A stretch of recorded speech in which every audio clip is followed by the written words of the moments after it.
Hello and welcome to another episode of Growing Up B2B. I'm your host, Ed Delia. I'm the second generation president of Delia Associates, the place where B2B brands go to grow. Today I'm speaking with Joey Gamer, part of the third generation at Gamer Packaging, a family-owned packaging solutions provider founded by his grandfather Ron in 1987. Joey works alongside his mother Paula, who serves as CEO, as well as his brother Charlie and cousin Dylan, continuing the family tradition of building strong partnerships with both customers and suppliers.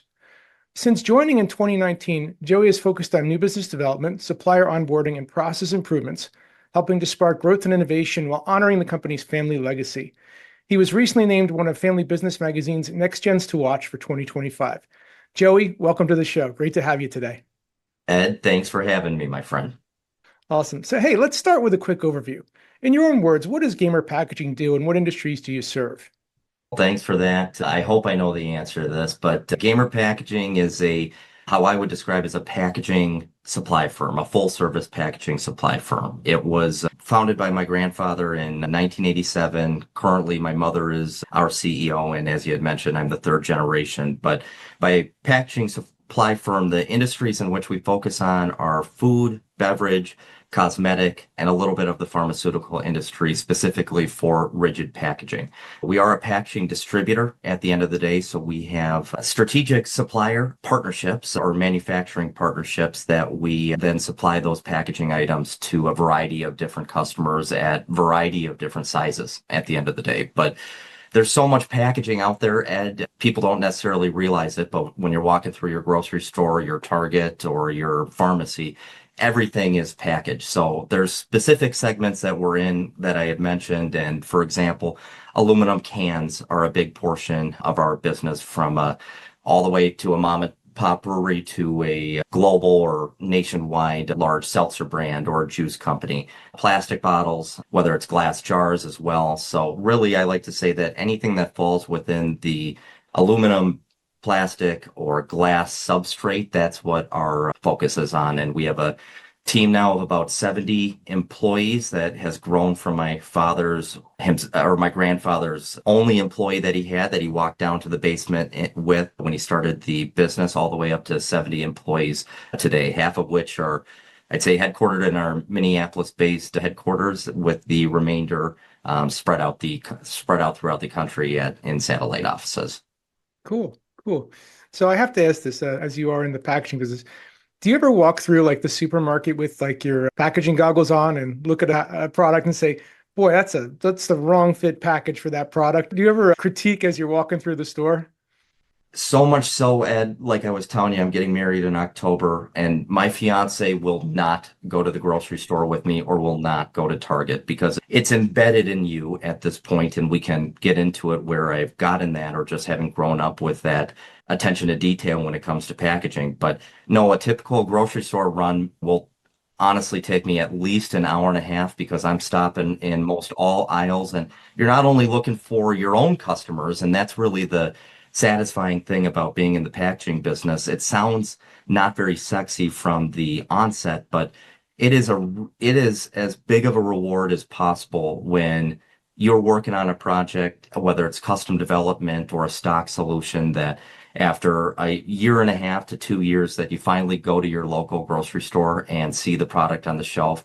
That's the big win at the end of the day. But also just looking for prospects. And we're a sales organization at the end of the day. And I try to live that through my actions. And there is nothing that should prevent myself or any of our salespeople that if you're in a grocery store and see a specific product that looks interesting, that you can't call on that customer or that prospect the next following day and at least introduce yourself. And the worst case scenario at that point is that they have an additional packaging resource. They have your contact information because, like in so many businesses, timing is everything. But to answer your question, yes, it is a brutal experience for those not in the packaging industry going shopping with me, or for that fact, any other employees at Gamer Packaging here.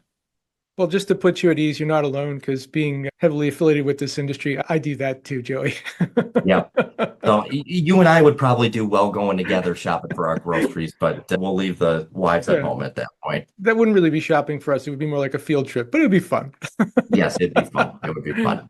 Before we sat down together here, we talked for a moment for a little bit, and you had referenced that as a kid, you'd think, hey, one day I would love to work at Gamer Packaging. Talk a little bit about like your first memories of the company when you first said, hey, there's a company here that kind of started to intrigue you.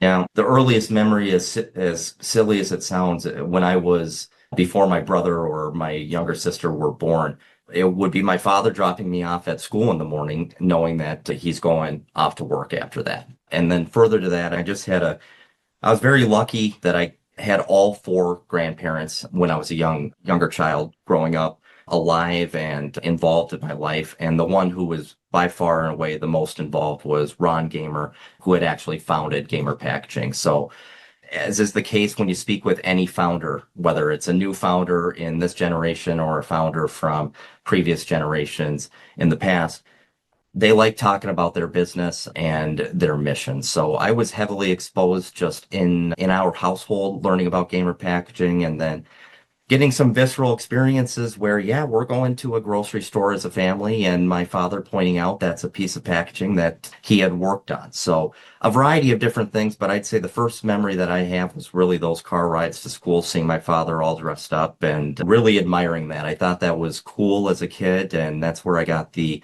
original business bug, as I'd like to say. Interesting, interesting. And then another point you mentioned is that when it came to the whole idea of you joining the business, you Yeah. said there was never pressure to join, but you got the sense that door was open. Talk about how that approach from your family influenced your decision to eventually say, yes, I'd like to do this and eventually step into the business. Now, backing up, what I think is important to express is each and every family business is different and they're unique. Family businesses, I like to say, can be your greatest advantage or can be one of the biggest struggles in business possible. And how that comes about is obviously with the family dynamic and how that works. If you get along with your family members, you're at a strategic advantage because you're able to work nimbly, discuss important decisions quickly, and with as much education that you have on the topic at hand right away. So you can move quickly as a family business as long as those dynamics are available to you. But specifically for me, and this isn't the case for anyone else, or not necessarily for all family businesses, but the door was always open to me, but the pressure of joining the family business was never heavy at any point. Really, my folks and my grandfather set this up, not knowing that it was going to be a family business, but clearly with my father and now my mother involved in the business, there was going to be an opportunity that they were discussing or thinking about. Is this going to go to a third generation? So they had decided that based on our values, absolutely, it could go to a family or it could go to a third generation, but our values are we need the right person in order to feel comfortable going to a third generation, someone that shares the values of how the company was started in the first place. Because at the end of the day, as a business owner or a business leader, you've got a lot of people relying on you, a lot of different families that are relying on the paycheck that you're giving them every other week. And based on that, there's a tremendous amount of responsibility. So we take that very seriously, the employees that have helped Gamer Packaging get to this point. And that was a primary reason that the door was left open, but you needed to prove yourself that you were going to be a value added component to the family business and that you would uphold some of these important values that drove my grandfather to start it in the first place. So I always was attracted to the family business all the way from when I was driving to school with my father and he was dropping me off on his way to work. But what came about is my need to prepare myself for that because my biggest goal going into gamer packaging was I wanted to be able to add value, but more importantly than anything else, I wanted to develop my own relationships within the company and externally out of the company. And the only way I felt I would be able to do that successfully is training as hard as possible at that point and directing a lot of the decisions you need to make as a younger individual to support that goal at the end of the day, whether it's going to Babson College, a small business school outside of Boston, ensuring that I'm working at a different sales organization, totally separate to Gamer Packaging, prior to coming into the business, developing a little bit of a reputation for myself. So I'm not coming in with any view of nepotism throughout the company, and that I could be looked at as someone who can continue scaling the business like it was already on the path doing at that point. Long-winded answer for you, Ed, but at the end of the day, everyone's path is going to be unique. I know you and I had discussed your path was certainly a little bit different than mine, but the important thing for me at the end of the day is just making sure you're going in with the right mindset to a family business, not looking at it as a right, but privilege, and treating it as the privilege it is at that point. It's a great answer. It's a long answer, but it's a great answer because I Yeah, think you said a lot in that answer, which is the door was open, but it's up to you to step through. And if you're going to step through, at least for the gamer organization, you better do so with purpose and intent and ready to make a contribution. Sounds like exactly the mindset you had when you walked through those doors for the first day. two at least. Yep. Yeah. Yeah. And you referenced this. Let's touch on that for a minute. You did go to Babson, obviously on more the East Coast for education. And prior to coming back to gaming, you did work for, and these were not small companies, you worked for some pretty notable companies Yeah. before returning. Talk for a minute, Joey, if you would, about how those experiences helped you prepare for your role when you made your return.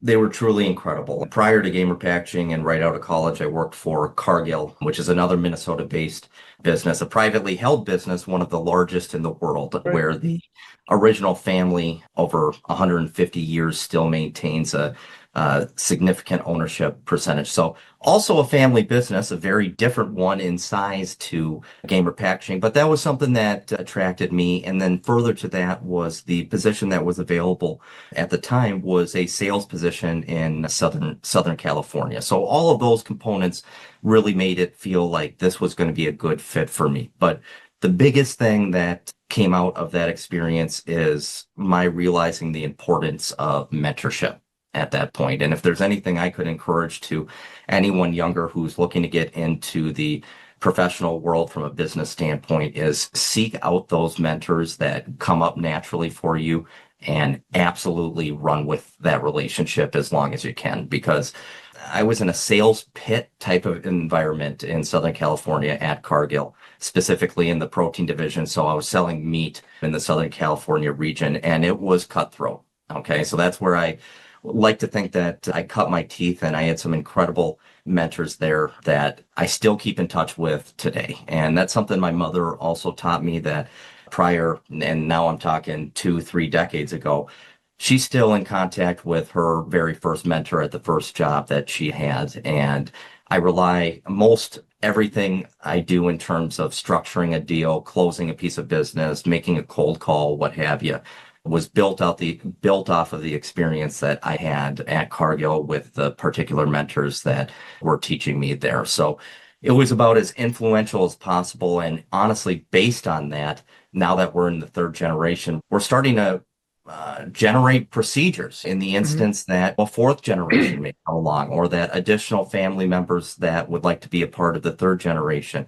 would like to join, that we have some parameters involved with that process to ensure and better position them to, like we said from the get-go, honor the values and go into the business with the right mentality. And what we've discovered is working outside of the business is a huge value and something that we're going to mandate for any future family members that come in, because it accomplishes two things. It allows you to be in the marketplace and see how business runs.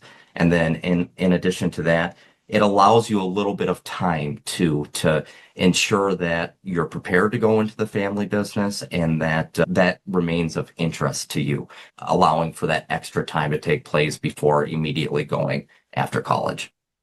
That's a great point. And I can attest to the fact that you touched on two elements of your background that seems to be relatively consistent with the guests on this show. One, it was early exposure.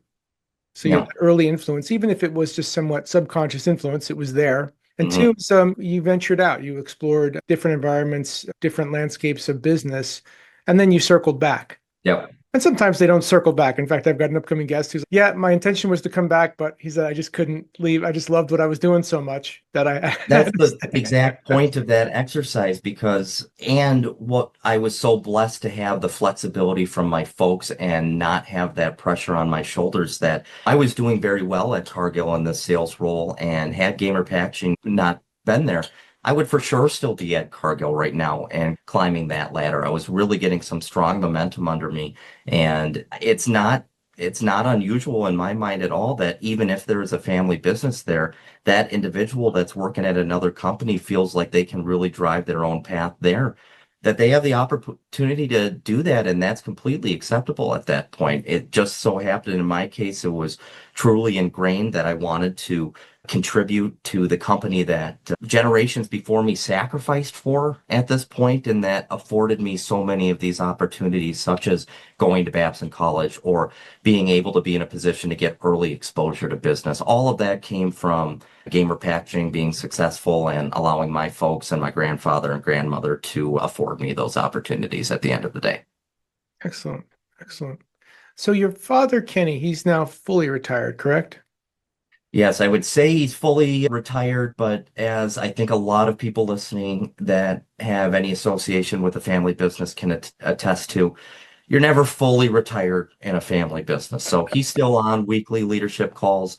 And most importantly, I talk to him daily, and I Okay. know that he really appreciates that, but there's nothing more that a family business owner likes to do than talk shop. He's certainly involved with the inner workings or what's going on from a very high level at that point. Is he in the weeds in terms of getting on customer calls, supplier calls? Not necessarily unless it's absolutely warranted, but no, he's found a new passion of motorcycle riding and walking dogs up in northern Minnesota. No, he is happily enjoying retirement as it stands right now while being able to stay even more in touch with his two sons at this point, checking in with them.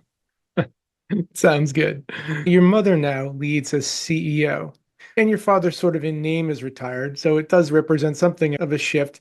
Talk a bit about what it's like working with your mom in the capacity of CEO and Yeah. and how that feels in this new chapter of the company. Well, there's always that parent that you've been close with your entire life. And this is not to say I haven't been close with my father, but I've always had a strong connection with my mother. Her and I think very similarly. And typically I find ourselves on the same wavelength. This is, I would say, one of the more unique factors within our family business is it's one thing to have a generational level, but it's a whole nother that your spouse actually is also a part of the family business. So that was certainly unique, but similar to me, my mother had incredible sales experience prior to giving birth to myself and the rest of my siblings. She worked in the technology and computer space as a salesperson and was wildly successful for that. And again, if Wow. she hadn't had that experience, the option for her to work at Gamer Packaging at some point for sure wouldn't have been there because again, she's coming in at a much higher level versus me that from a new generation of are planning to start on the bottom rung and grow. But she's been CEO now for well over 6 years, I probably closer to 7 or 8 at this point.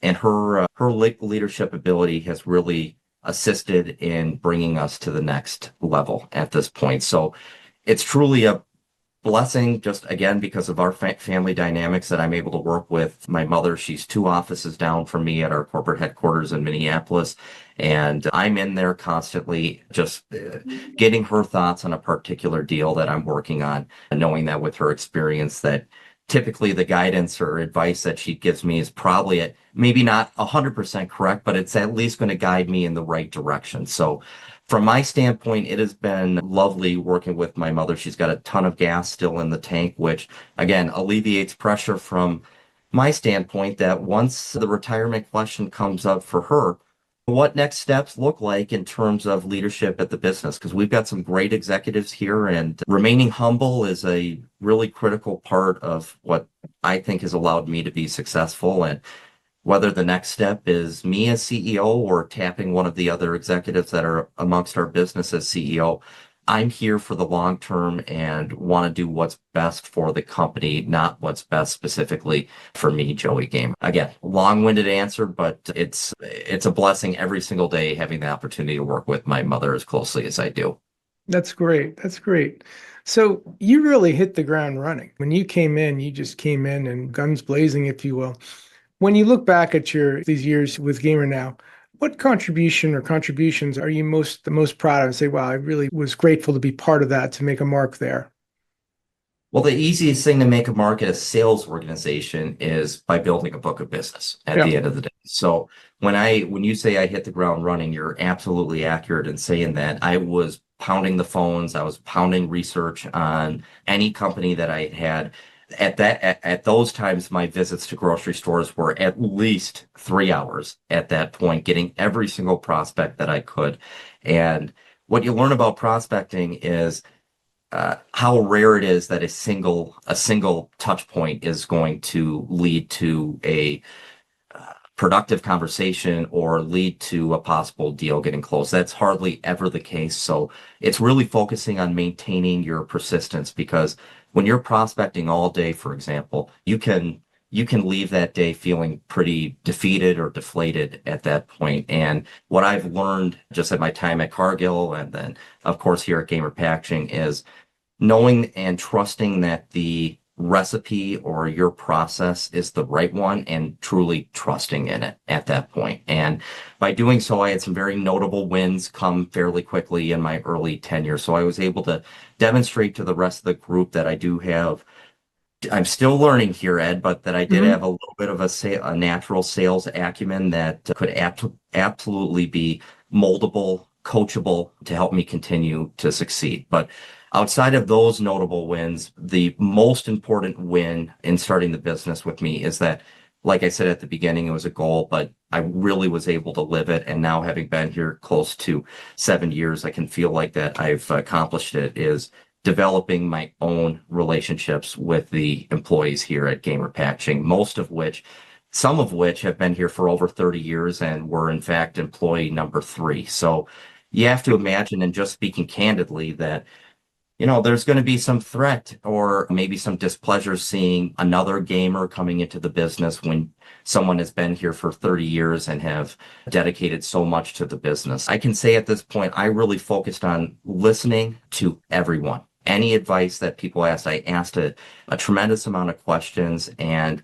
I was authentic at the end of the day that I'm here not to take over the business. I'm here to contribute to a legacy that was started before me at that point. So that's probably my biggest accomplishment that I look back on is that I was able to successfully navigate the waters of coming in with your last name being the one that's on the front of the door, while at the same time developing my own relationships all the way to the point where I'd argue that most all of these people that I work with here at Gamer like working with me and are motivated by the future with me involved. And that wasn't an easy task, but was one that took a lot of focus at that point. Hmm. And it sounds like you truly earned it by virtue of your actions, not your words. I That's the right appreciate way. it. It's simply the mentality of and my folks hold this one, we're not owners of this business by any means. We're stewards of this business. So that's what I think every single day driving into the office is that I'm not the owner here. I'm the steward of the business to carry on something that generations before me sacrificed for. And that just goes to my, again, overarching consistent point here that you need to go into these things, especially when it comes to a family business, with the right intentions. Again, looking at it as a privilege, not a right. And that, from a humble standpoint, I believe is the best recipe for success. It may take longer than some would like, as it requires a lot of organic growth. It's the most sustainable growth that I think you can achieve and will allow for the greatest success down the road. Hmm. And it requires, I think, a little bit of balance. And I think humility is the right word. As I reflect when I came into this business, I'd ask a lot of Mm. questions just like you, Joey. And one of the questions I'd often ask is, why is this done this way? And Yep. didn't always like the answer because a lot of times the answer is, we've always done it that way. Yep. And didn't necessarily say I'm going to challenge it because it's always been done this way, but Yeah. Why has it always been done this Yeah. way? And earning the right to challenge something is again a privilege. That's not something that anyone would look as acceptable if on day one I'm challenging all processes. It's okay, you can ask your questions. You need to demonstrate yourself as someone who's got the best interest of the company in mind in order to feel heard at that table at that point in terms of challenging a current process. And as we are in the industry right now, it's very dynamic. So there's a lot of processes that we're challenging and changing. But again, I've earned that right at this point to be at the table and for my suggestions to be heard. And a lot of them are being implemented. A lot of them are being thrown out the door. But again, you're not going to get everything you want, and maintaining that humble attitude for the wins that you don't get, but still the willingness to get back to your desk and do the work that needs to be done. That's harder said than done, but something that's important to again allow yourself to be as successful as possible in these type of environments. And you brought up humility a few times in our pre-conversation. What struck me is the way you speak with tremendous gratitude when you look back at the history of the company and even the now. So I'm going to test that humility a little bit. Uh, Okay, you were recognized please. recently as Family Business Magazine's Next Gen to Watch 2025, as mentioned in the opening. What did that recognition mean for you, Joey? Frankly, my first notion was a little embarrassment because again, I've always been maintaining the attitude of low profile, demonstrating results. The results will speak for themselves. So seeing this type of recognition in a magazine that then my mother goes ahead and posts on her LinkedIn, the company posts on their LinkedIn. I've gotten a lot of attention for it, but I'm absolutely honored about it at the end of the day. And the article correctly reflects my thinking, and that I hope that whoever reads it can look at me as someone who is genuinely looking to add value to the organization. So after the initial embarrassment, where I'm at right now is just feeling honored about that and further motivated to continue capitalizing on the momentum that it appears I have at this point to continue making an impact and allowing at the end of the day for employees here to make more money. If we can Mhm. make the right decisions and grow the company, I think the saying is a rising tide lifts all boats at that point. That's my mentality. And if getting a little notoriety helps us in that goal, I think that's absolutely great. But the final stage that came out of the article for me was motivation to keep doing what I'm doing, and that maybe I got a little recognition that what I have done was the right thing at that point. Awesome. Awesome. So we talked a little bit about you still interact with your dad and your mother, Paula, CEO. What about your brother Charlie and your cousin Dylan? Do you have much day-to-day interaction with them? And talk about that for a moment. Yeah, so my brother, he went to Boston College. He's 2 years younger than me. Like my path, he worked outside of the business for even longer than I did. I think closer to 3 to 4 years in corporate development at Mass Mutual in Boston, which very different skill set that you're going to learn in corporate development versus a sales pit type organization that I had in Cargill. So I do interact very heavily with my brother on a day-to-day basis. Again, he's living in Boston right now, so it's mostly from a remote Mhm. standpoint. He just got married about a year ago, so I anticipate that in the very near future here, he will be back in Minneapolis in the office full Okay. time. But how I interact with my brother is utilizing his skill set. And again, and in order to do that, you have to maintain that humble mindset because a lot of people would feel threatened with another brother coming in saying, "Hey, I've already worked here for 5 years. Now you're coming in." To some, it may incorrectly feel as if they're taking away some of the shine that you might be contributing to the business. But that's not the approach I took whatsoever. I was extremely eager to work with my brother because as it, not necessarily that it was planned this way. It just so happens that we are a very good yin and yang duo in terms of him having his skill sets as well as me having my skill sets, that if we can put pride aside, which I think you should put pride aside for most things that you do, you realize, oh, this is a huge tool that is coming into the fold right now, and that I feel can really help capitalize or move more quickly on the objectives that we have long term for the business. So I interact with him on a daily basis. I ask him a lot of questions. I get his opinions on things because you get that different aspect when I'm just looking at a deal in my mind. with his mind so different and with his experience so different, he often can tell me something that, or a perspective on the deal that I'm working on that I had not thought about whatsoever. But that relationship goes both ways because he's calling me on a daily basis to get my separate input on anything that he's working at that point. And it's just been very fun that when he is in town and we're having a drink together and it's just him and I, that I can now talk shop with my brother, which I think a lot of people can appreciate the fact that that's very different than talking shop with your grandfather, with your mother, or with your father. You're talking shop with the guy who grew up with you at the end of the day. And there's nothing more that warms my heart than having that experience with my brother. And I feel blessed that I have the opportunity to do that each and every day.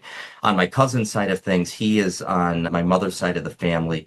Dylan may or may not be on a path for ownership at Gamer Packaging, but he is as about of a loyal soldier as we have at the entire company here. I believe he's been here close to 15 years at this point in an outside sales position.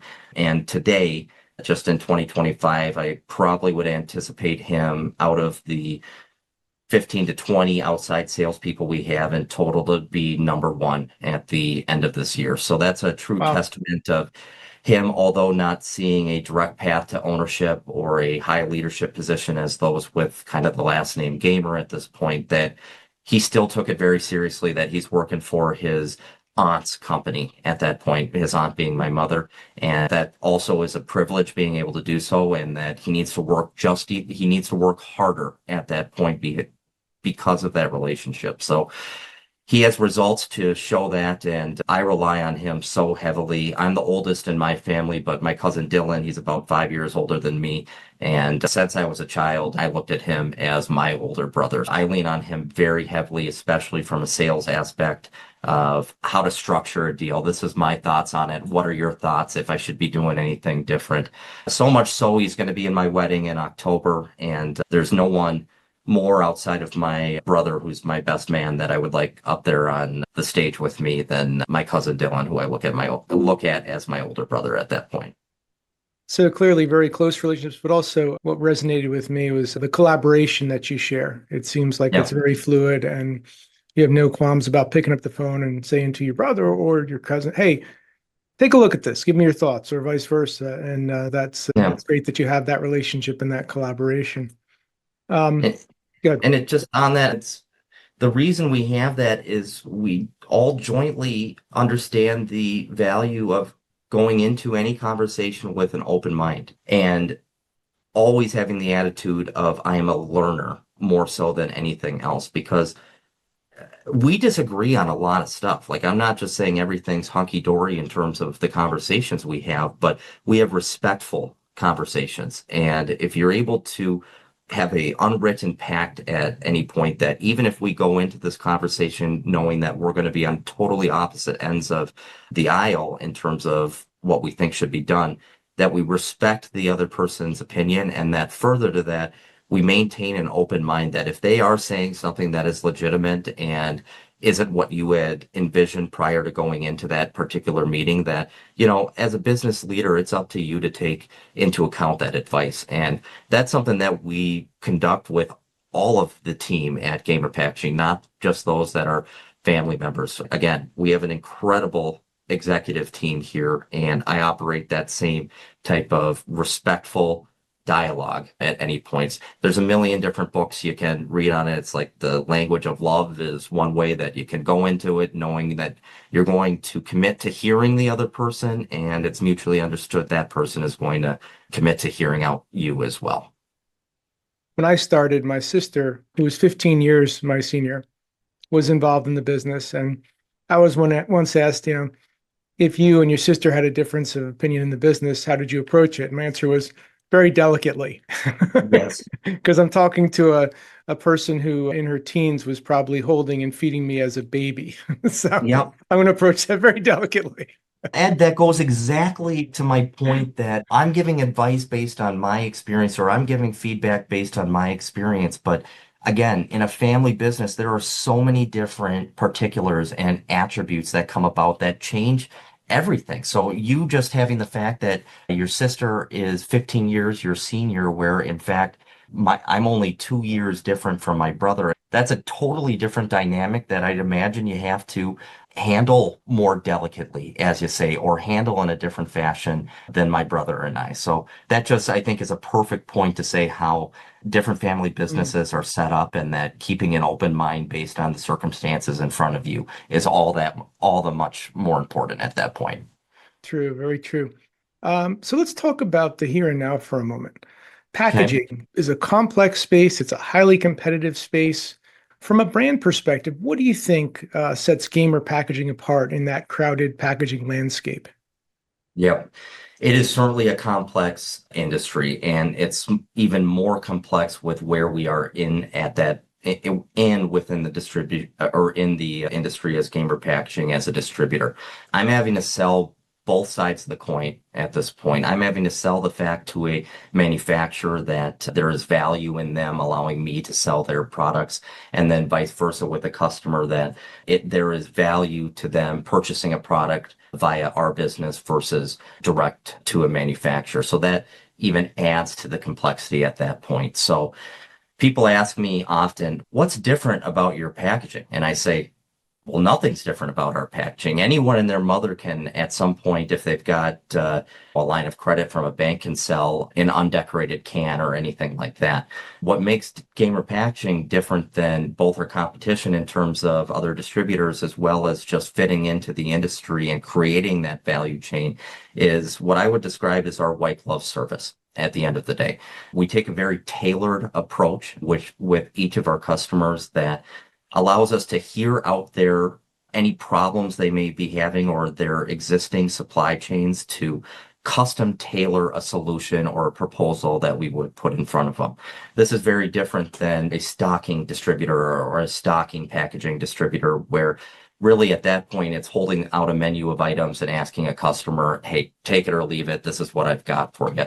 We leverage the extensive supplier network that we have, to the point where I feel comfortable going into any sales call knowing that I can leverage that network in unique and proprietary ways at that point to provide a unique solution to that customer that fits their needs very perfectly. And in addition to that, there's just a lot of, you hear this term a lot, but value added services that we've invested a tremendous amount of money in over the years to make customers feel like working with gamer packaging is going to be an easier solution for them. And by value added services, financing is a huge one. We're very well capitalized at gamer packaging, and that's been through conservative growth over the Mhm. past 37 years, very organic growth opposed to any M&A or large acquisition deals. We have a very robust in-house logistics team that manages over 30 different warehouses throughout the country and all of our own freight at that point.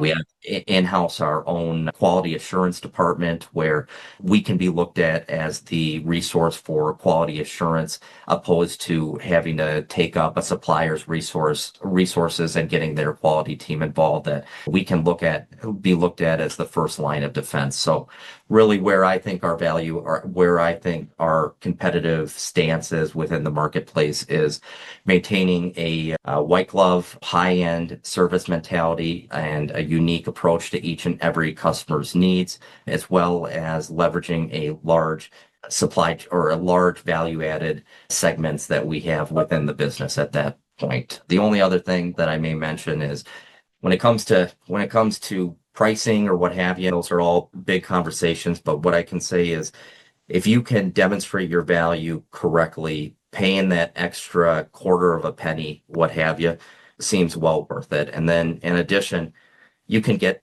we try to operate as a turnkey operation, meaning you don't just have to get your glass jars from us, but you can also get your aluminum closures from us as a single source. And if you were buying direct, you'd have to be working with two separate companies. You'd have to have two separate payment terms set up, what have you, where we can put all of that together and you can have a single point of contact for all of your packaging needs.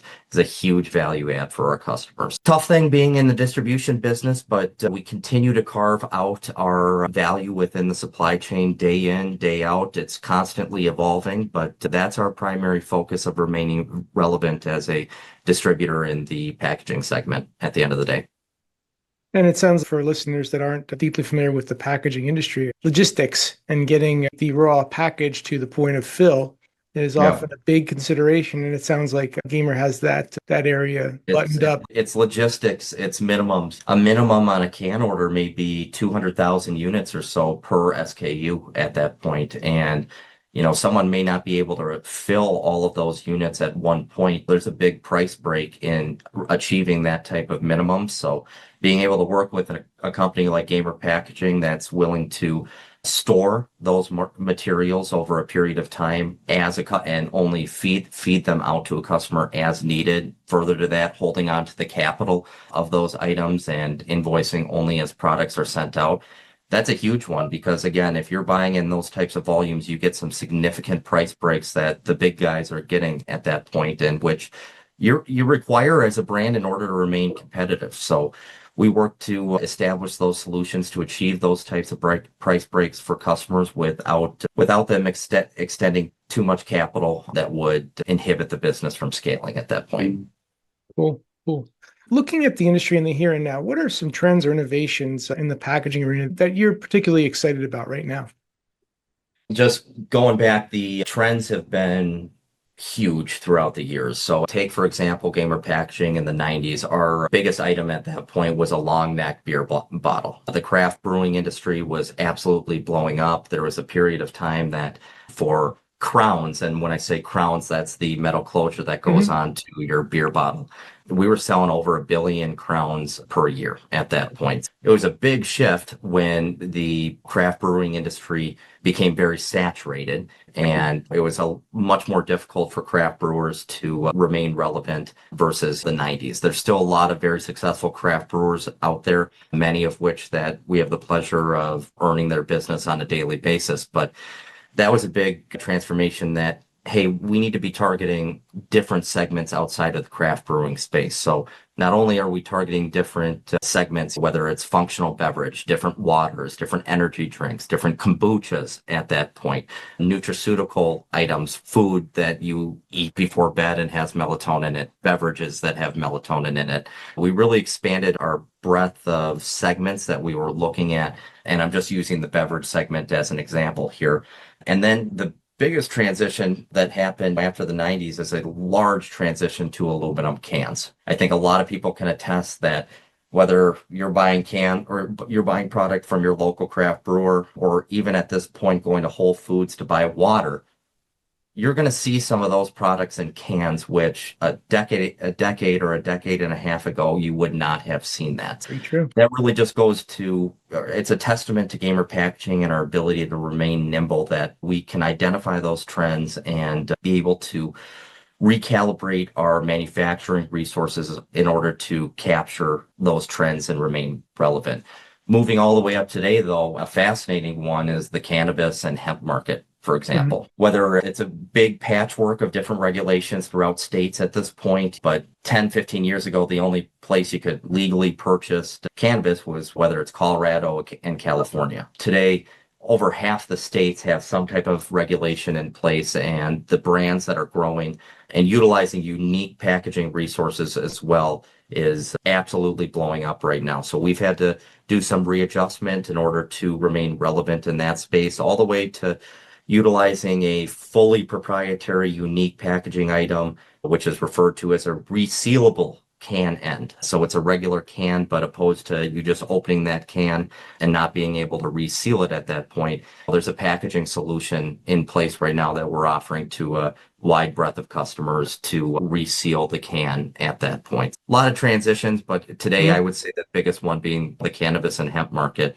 is certainly an interesting one that we're keeping our eyes out for. Excellent, excellent. So now I'd like to look to the future a little bit. Say 5 years out, where do you see Gamer Packaging, and what role do you see yourself continuing to play in that next 5-year trajectory? My current role is Director of Strategic Growth, which a lot of people ask, what the hell does that mean? And how I would probably describe it is I'm very much involved with both strategic customers of Gamer Packaging as well as strategic suppliers of Gamer Packaging. At the end of the day, besides our people, the most important position to be in, or the most important partnership you have, is with your manufacturing partners, because without them, you don't have anything to sell. So in terms of where I would see gamer packaging in 5 years is naturally, we're in a strong position right now to continue growing our sales force, but along with our sales force, we need to ensure that we are also growing the value added segments that I had mentioned to support any additional sales that are coming in. And above all, where I see ourselves in 5 years is probably having some further exclusive or highly favorable agreements in place with both existing manufacturing partners that we have, as well as new ones that are within the pipeline that will grow our portfolio of items that we can sell at that point. So that's probably our largest growth area, but keeping in mind too the growth of technology and how that can impact your business as well. Every boardroom is talking about it these days with regards, what's your AI strategy? What's your AI strategy? So we've certainly been asking ourselves that, but we think that there's some opportunity for us to implement AI to improve efficiencies internally at Gamer Packaging. And why I'm always hesitant to say that is a natural reaction from an employee standpoint is, oh, it's going to take my job. And what I just have to say on that is I'm a firm believer that the implementation of AI is not going to remove any jobs by any means. I think it's going to possibly grow the amount of jobs that need to take place, but at the very least are just going to shift the responsibilities of certain individuals within our companies. We've got a lot of people who work here who are extremely talented that are bogged down with a lot of mundane processes that could certainly be improved with AI technology. And allowing those people to utilize their talents in more meaningful ways and customer-facing, supplier-facing positions to actually better utilize those skill sets opposed to a mundane task that can be handled by technology. So in terms of just summarizing, growth of our sales team and ensuring at the same point that we are properly growing the value-added segments and the specific manufacturing relationships we have today and new ones to come, and then utilization of different technologies available today and that are coming about on a weekly basis, it seems like right now, to continue improving efficiencies within the company. Awesome. Awesome. Last question, Joey. If someone listening wanted to connect with you directly or learn more about Gamer Packaging, what's the best way for them to do? The best way to do so, I'm glad you're asking that, is because I'm an open book. So by all means, people can send me an email. My email is jgamer@gamerpackaging.com. So that's my first initial last name at gamerpackaging.com. And the reason why I'm fine giving that out is I love growing my network of additional people that are in business, especially family businesses, to share any insights that we have or that are experiencing. I don't think there's anything bad about that whatsoever. I think that's only an opportunity for me to continue learning from other people's experiences. And further, if anyone feels that there's something I said today that may be of assistance hearing out for their particular circumstance, I'm all ears for that. Plus, if there's any listeners out there that have a food product, a beverage product, anything within that segment, pharmaceutical, nutraceutical, or cosmetic, that they feel like they would need to take a look at as for another packaging resource, of course, I'm in sales, and I, of course, would welcome those type of opportunities. But again, that's jgamer@gamerpackaging.com. That would certainly be the easiest way to get a hold of me. Awesome. Joey, thank you so much for joining me on Growing Up B2B. Your story truly highlights what it means to balance tradition with innovation and to carry forward the family business with both gratitude as well as vision. Again, we've been speaking with Joey Gamer of Gamer Packaging. I'm your host, Ed Delia, and this is Growing Up B2B. Thanks so much for listening, and we'll see you next time. Joey, thanks so much for joining us today. Ed, it's been a pleasure, and thank you for having me on. It's a great honor to be on here. Appreciate your time as always. Awesome. Thanks again.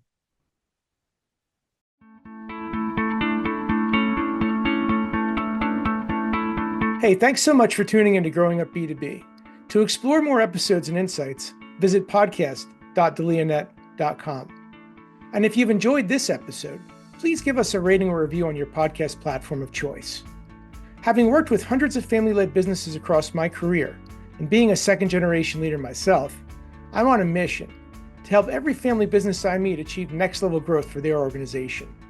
So feel free also to connect with me on LinkedIn and let's support each other. You can also find out more about my company at delianet.com. Again, I'm your host, Ed Delia, and thanks so much for joining us today. Take care.